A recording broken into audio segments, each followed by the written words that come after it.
लकड़ी की ऑटो। सिंहपुरी नाम के एक गांव में धर्म और करम करके दो दोस्त रहते थे। वह दोनों ऑटो चलाते थे। धर्म एक अच्छी और ईमानदार आदमी था, लेकिन करम हर वक्त पीता था और बहुत ही लालची और खड़ूस आदमी था। एक दिन जब करम ऑटो स्टैंड पे था, तभी धर्म ऑटो में आता है। धर्म उतरकर वहीं पर बैठे हुए एक बूढ़े आदमी को खाना और पानी देता है। तभी करम ऐसा बोलता है, अरे भाई धर्म, तुम पागल तो नहीं हो? तुम रोज आकर इस बुढ़े आदमी को खाना और पानी देते हो, इससे क्या फायदा है? देखो करम, हम तंदुरुस्त हैं, काम कर सकते हैं, लेकिन ये बुढ़ा आदमी क्या काम करेगा? और उसको खाना तो पड़ेगा ना। दूसरों को मदद करने में आनंद ही कुछ और है। तभी वहां पर दो लड़कियां आते हैं और ऐसा बोलते हैं, धर्म भैया, हमें एमजी रोड जाना है, चलोगे क्या? हमें इस करम के ऑटो में नहीं बैठना है। ये सारा दिन पीता रहता है और लड़कियों से इसका बर्ताव भी अच्छा नहीं है। तभी करम ने ऐसा बोला, ठीक है मैडम, उसके ऑटो में ही चले जाओ ना। उसके ऑटो क्या सोने से बना है क्या? बड़े आए एमजी रोड जाने वाले। रोज रोज इस धर्म की पॉपुलैरिटी इस गांव में बढ़ती जा रही है, मुझे कुछ करना होगा। जब धर्म वापस आता है, करम उसको पानी लाने के लिए बोलता है।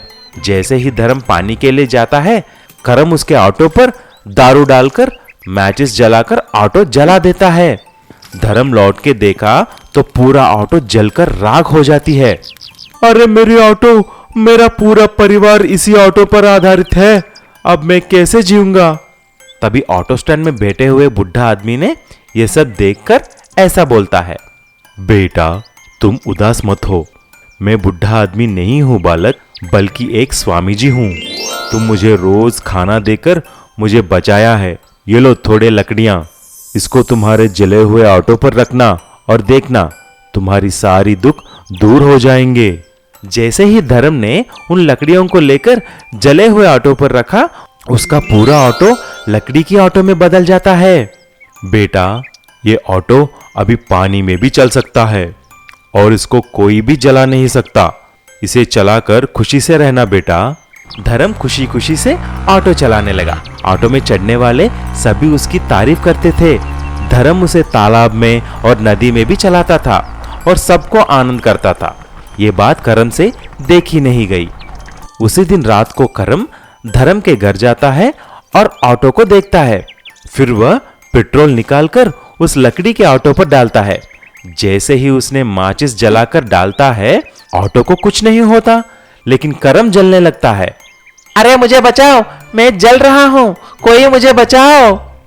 धर्म दौड़ता हुआ आता है और जलते हुए करम को देख स्वामी जी को प्रार्थना करता है। कुछ ही देर में सारी आग बुझ जाती है। तभी करम शर्मिंदा होकर धर्म से माफी भी मांगता है। तब से दोनों अच्छे दोस्त के जैसे रहने लगे। बड़ा ट्रैक्टर टायर और चोर। जंगपुर गांव के पास के जंगल में एक गुफा में सोनू और उसकी गैंग रहती थी। सोनू की गैंग आसपास के गांव से चोरी का सारा सामान गुफा में इकट्ठा करते थे।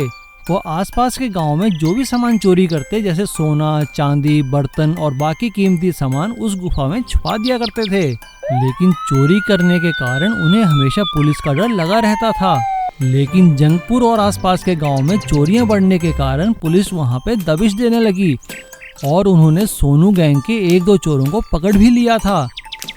लेकिन किसी भी चोर ने अभी तक गुफा का पता नहीं बताया था। यह देखकर सोनू चोर की चिंता बढ़ने लगी। भाइयों, कुछ सोचो, अगर पुलिस हमारी इस गुफा तक पहुंच गई तो हमारी सारी मेहनत बेकार हो जाएगी और सालों से जो हमने यहाँ धन इकट्ठा किया है वो सारा पुलिस पकड़ लेगी। लेकिन उस्ताद, हम क्या कर सकते हैं, बाहर तो पुलिस का सख्त पहरा है। तभी एक चोर ने सोनू को सलाह दी, सोनू उस्ताद, मेरे पास एक ट्रैक्टर है, क्यों ना ऐसा करें, ट्रैक्टर में सारा चोरी का सामान भरकर अपने खेत की फसल में दबा देते हैं, जब समय मिलेगा शहर ले आकर बेच देंगे।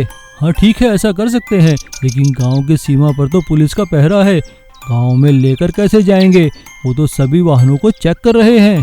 तभी एक गैंग मेंबर को एक बच्चे को टायर से खेलता देख एक आइडिया आता है और वो सोनू को अपना आइडिया बताता है। हाँ, ये ठीक रहेगा, सोनू और उसके आदमी सारा चोरी का सामान ट्रैक्टर के बड़े बड़े टायरों में छुपा देते हैं और उन्हें फिर से ट्रैक्टर में लगाकर उसे चलाकर गांव की तरफ ले जाने लगते हैं। लेकिन गांव की सीमा पर पुलिस उनका ट्रैक्टर के ऊपर चेक करने लगती है। रोको, क्या है इस ट्रैक्टर में? अरे कुछ नहीं है सर। देख लीजिए, आप खुद चेक कर लीजिए। पुलिस ट्रैक्टर को चेक कर कर जाने देती है और ऐसे ही धीरे धीरे थोड़ा थोड़ा सामान ट्रैक्टर के टायर में डालकर वो लोग गांव में छुपाने लगते हैं। लेकिन एक दिन गांव की सीमा पर पुलिस वाले अपने डॉग स्क्वाड के डॉग से उस ट्रैक्टर को चेक करवाते हैं। डॉग स्क्वाड का कुत्ता ट्रैक्टर के अंदर कुछ सूंघकर भौंकने लगता है। पुलिस वालों को उन पर शक हो जाता है। क्या है इसके अंदर? रुको, हमें तुम्हारे ट्रैक्टर के टायर खोलने पड़ेंगे। अरे अरे नहीं सर, ऐसा कुछ नहीं है। ये सुनते ही सभी चोर वहां से भाग जाते हैं। पुलिस उनका पीछा करती है। वो सोनू और उसके गैंग को पकड़ लेती है और ट्रैक्टर के टायर के अंदर से सारा चोरी किया हुआ सामान भी बरामद कर लेती है। सोनू चोर के गैंग के पकड़े जाने के बाद जंगपुर और आसपास के गांवों ने चैन की सांस ली। जिस चोरों के गैंग को बड़े बड़े पुलिस वाले न पकड़ सके, उसे डॉग स्क्वाड के डॉग ने 1 मिनट में पकड़ लिया। भूमिगत बैलगाड़ी। बदलापुर बिहार का एक छोटा सा गांव था। उसमें सुभाष नाम का एक आदमी रहता था। सुभाष उसके माता पिता और एक भाई छोटू के साथ रहता था। सुभाष के पास एक बैलगाड़ी भी थी, लेकिन उसको बैलगाड़ी चलाना बिल्कुल नहीं अच्छा लगता था, क्योंकि वह पढ़ा लिखा नहीं था। वह काम भी कुछ नहीं करता था, बस सारा दिन उसके दोस्तों के साथ बैठकर पीता रहता था। एक दिन सुभाष दारू पीते हुए जुआ भी खेल रहा था। पुलिस आकर उसे जेल में डाल देती है। तभी उसका भाई छोटू पुलिस स्टेशन आकर बैल दिलवाता है। फिर उसके पापा ने ऐसा बोला, अरे नालायक बुद्धू, कुछ सीख लो अपने छोटे भाई को देखकर। वह कितना मेहनत करता है, पूरा घर भी चलाता है। तुम भी मेहनत करके कुछ पैसे कमाओ, तभी पता चलेगा तुमको। लेकिन सुभाष सुधरता नहीं है। पैसों की लालच में आकर उसके दोस्तों के साथ मिलकर उसने एक प्लान बनाया। गांव के अंदर उसने एक भूमिगत सुरंग खोदता है और यात्रियों को बैलगाड़ी में बिठाकर भूमिगत सुरंग में ले जाकर सारा पैसा लूटने के लिए सोचता है। एक दिन सुभाष का भाई छोटू का दोस्त गांव में आता है। अरे भाई, चलोगे? मुझे बदलापुर जाना है। ठीक है सर, चलिए। लगता है आप कुछ जरूरी काम से आए हुए हैं। आइए, मैं आपको जल्दी बदलापुर लेके जाऊंगा। ऐसा बोलकर उसको बैलगाड़ी में बिठा लेता है। कुछ दूर जाते ही सुभाष उसको उसी भूमिगत सुरंग में ले जाता है और ऐसा बोलता है, अरे ओ साहब, चुपचाप अपना सारा पैसा मुझे दे दो, नहीं तो इसी सुरंग में गाड़ दूंगा। जान प्यारी है तो बाहर जाकर किसी से कुछ मत बोलना। ऐसा बोलते ही वह आदमी डर जाता है और उसके पास जो भी पैसा था सुभाष को देता है। बाहर जाकर सारी बात उसके दोस्त छोटू को बता देता है।